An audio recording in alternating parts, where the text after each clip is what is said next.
Hey, Take it away. quick question. Broadcasting, but it's like flips. Is there anything you can do about that? It'll unflip when you do it. Okay, cool. Good. Thank you.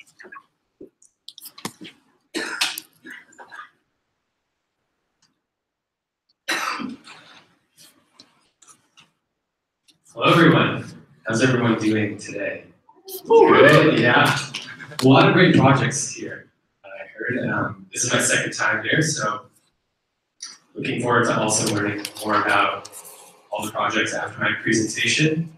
I'll try and keep it concise and exciting. My name is David Rubinger. I'm a data scientist at Toronto-based tech company Polar. We help digital publishers like HuffPost and Telegraph monetize their content. I'm also a collaborator at the Brookfield Institute for Innovation and Entrepreneurship. The Brookfield Institute is an economic-focused think tank that examines issues at the intersection of innovation, entrepreneurship, technology, and economic growth.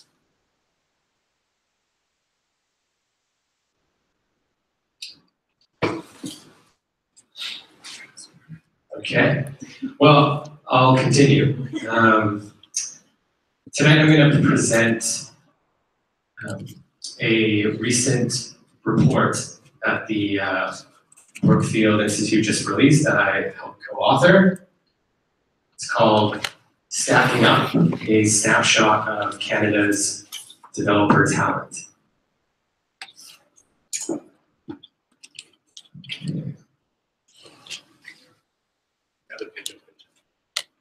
Nice.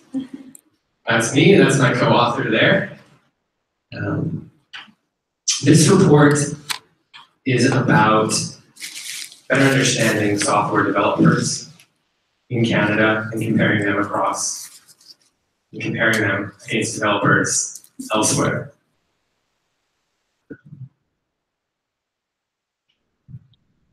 Okay. All right. I always say death, taxes, 80 issues. So we can all appreciate the importance of software developers, especially us here.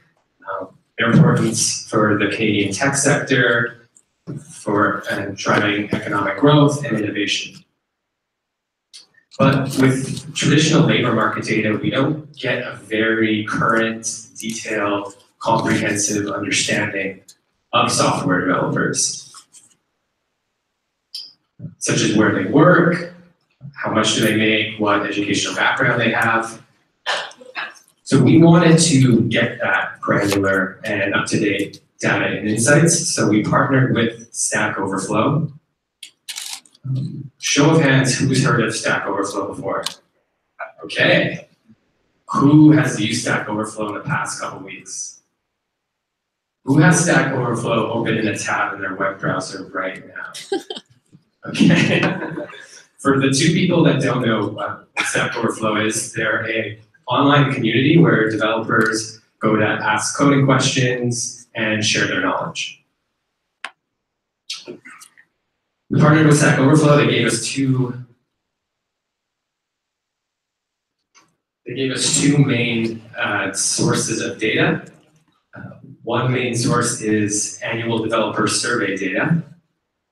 So Stack Overflow conducts a survey every year that asks a whole suite of questions about like where developers work, how much money do they make.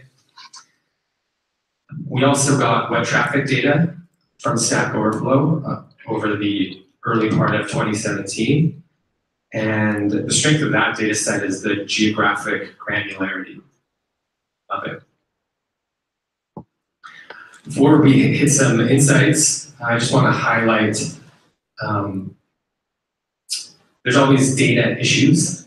The primary one in this analysis is that the sample of developers that use Stack Overflow and that take the survey are probably pretty biased, which means they might not perfectly represent the broader developer community. For example, Stack Overflow is an English website. The survey is in English.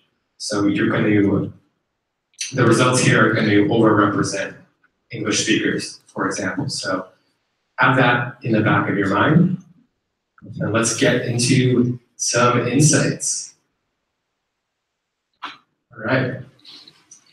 Where are, do you want to do it in a PDF? So where are Canada's developers?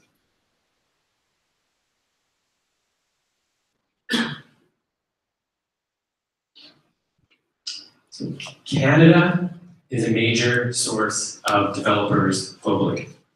In the 2017 Stack Overflow survey, Canadians accounted for 4.4% of the respondents, and that put Canada as the 5th most represented country in the sample. Take note here of the English-speaking bias. So Canada has a lot of developers in absolute numbers, but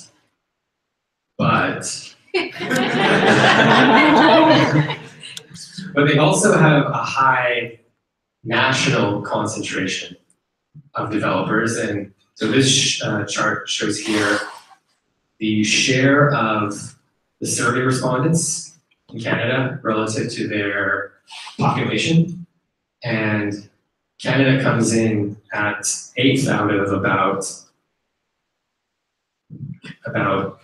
8 out of 80 countries. So that's pretty high. And I'm not sure what's going on with Slovenia, why it's so high, but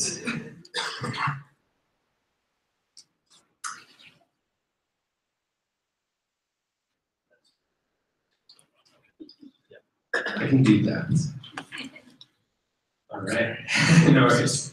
So looking at the subnational level, Toronto has a high number of developers. They accounted for 32% of the web traffic to Stack Overflow at the beginning of the year. And they were followed by, not surprisingly, other large cities, Montreal, Vancouver, and Ottawa.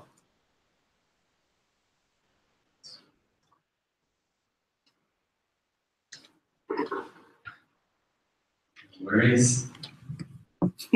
I'm gonna wink at you.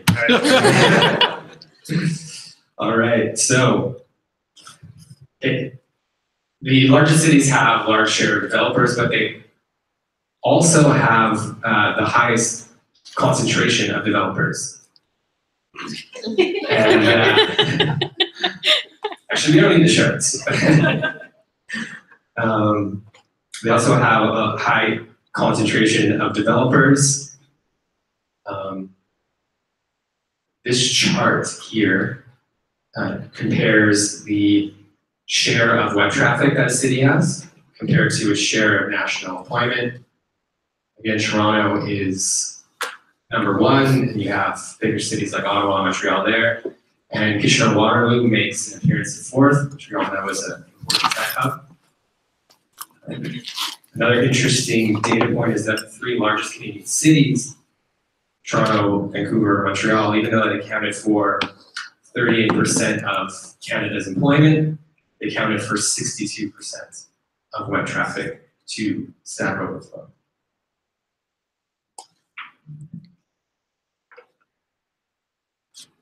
Because we're in Toronto, I'll continue to boast about Toronto. I wouldn't keep going with these slides if we were in a different city. So Toronto also ranks very high internationally. They had the 13th most traffic of any major city to Stack Overflow. And maybe that's promising for Amazon HQ2 moving here. Let's see.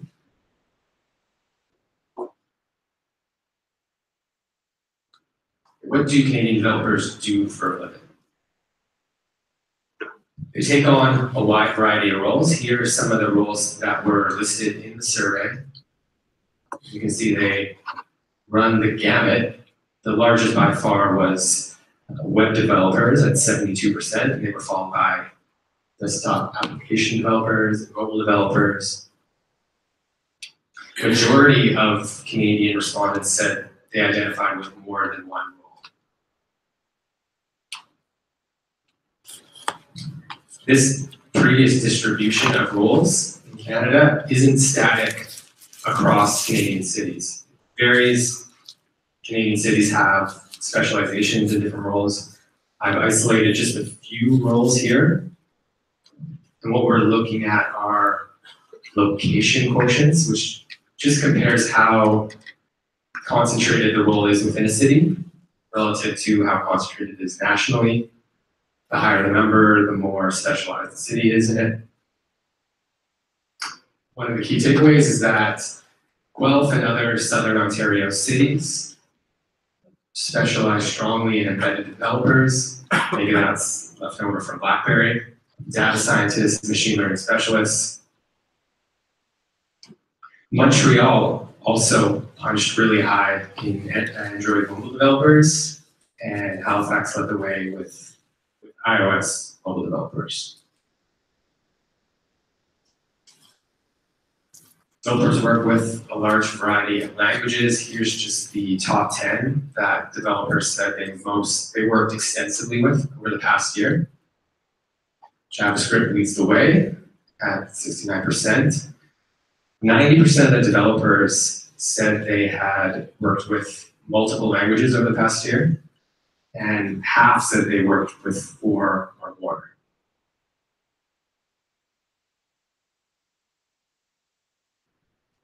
Where do developers work? What industries do they work in? They work in a wide variety of industries. The top 2 are unsurprisingly software and internet or web services industries, which accounts for 40% of all developers, but you're seeing a large number in finance, media, healthcare.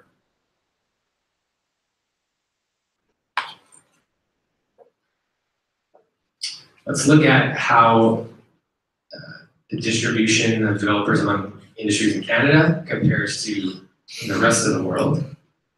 This chart shows the share of developers in Canada that work in an industry relative to that same industry in the rest of the world.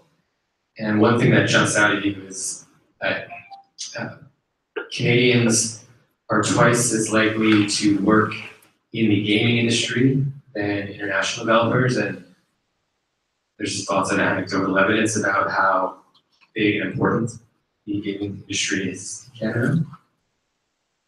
Found that interesting. How do developers fare in the labor market? Vast majority of developers said they were employed full-time. I didn't know what to expect about that number, but yeah, it seemed pretty high.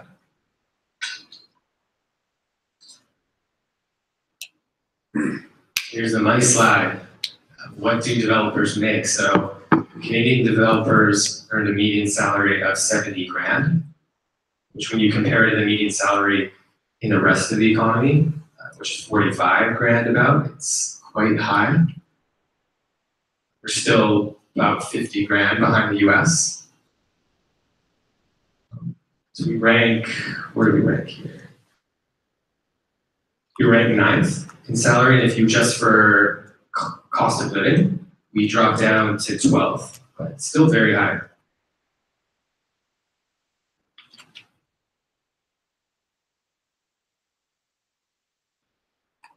How are developers building skills? How are they getting educated? Well, Canadian developers are a highly educated group. 90% of developers, 95% of Canadian developers reported having at least some level of education. And compare that to the rest of Canada, where it's about 71%. Pretty high.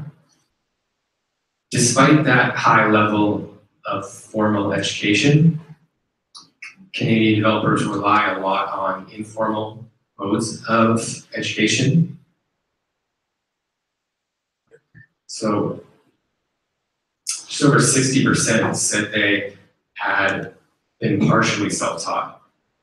And that's pretty interesting that it cuts across every level of educational attainment. So whether you look at high school graduates or undergraduates or graduate degree holders, over 50% of all those groups say they're at least partially self-taught.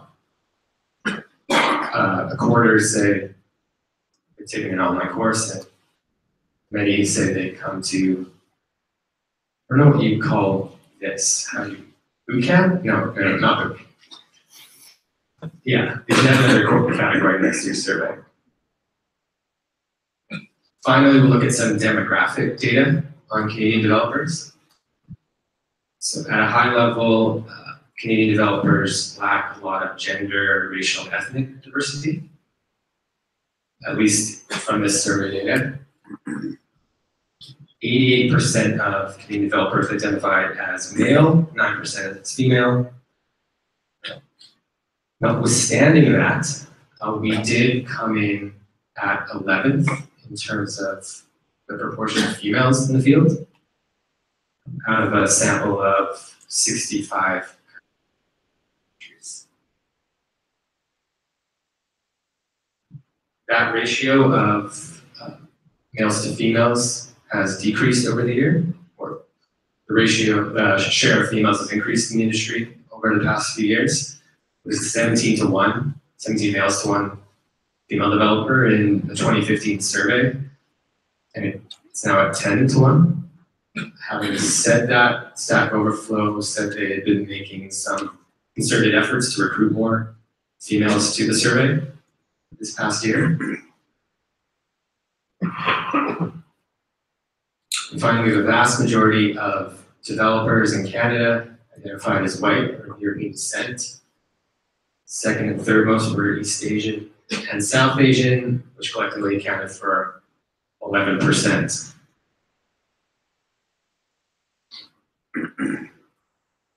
If you'd like some more insights, these are just the high level ones. You can go to this website at the top for the full report. I also have hard copies of the report. It's heavyweight paper and full color. We also have an interactive map visualization where you can explore the geography of where developers are within Canada. And we have a GitHub repository where all the analysis is, so you can build off what we did and explore your own insights. Thank you, and I'd love to take some of your questions.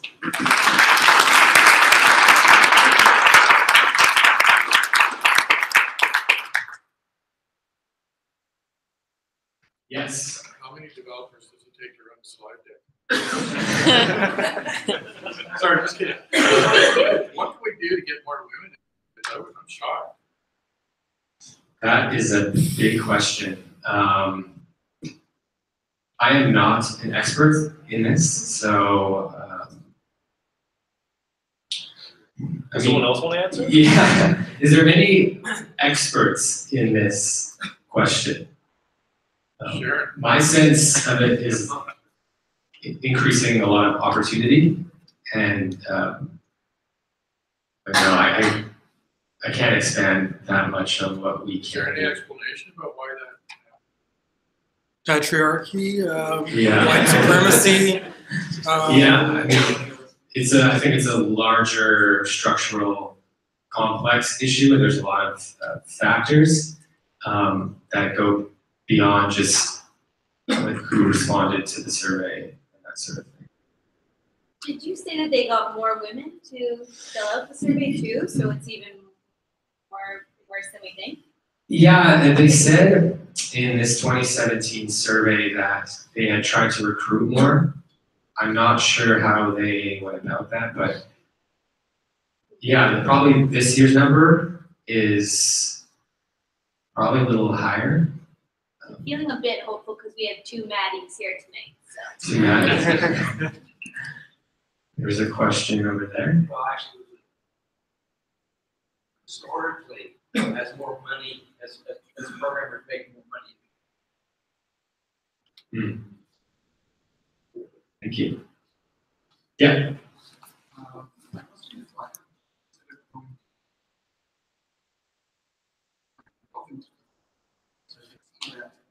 going to Stack Overflow is enough. There are a lot of other sites.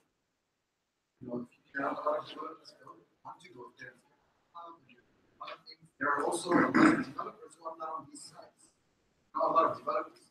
In the Kitchener area, are not hacknights, but they are developers. They are Canadian. Mm-hmm. Why didn't you go there? More. Right. Yeah, that's a great point. I mean, Stack Overflow has years of this survey data, and though many developers don't use it, it's one of the few single, readily accessible data sources that has all these numbers. I think that there is a lot more to learn out there by going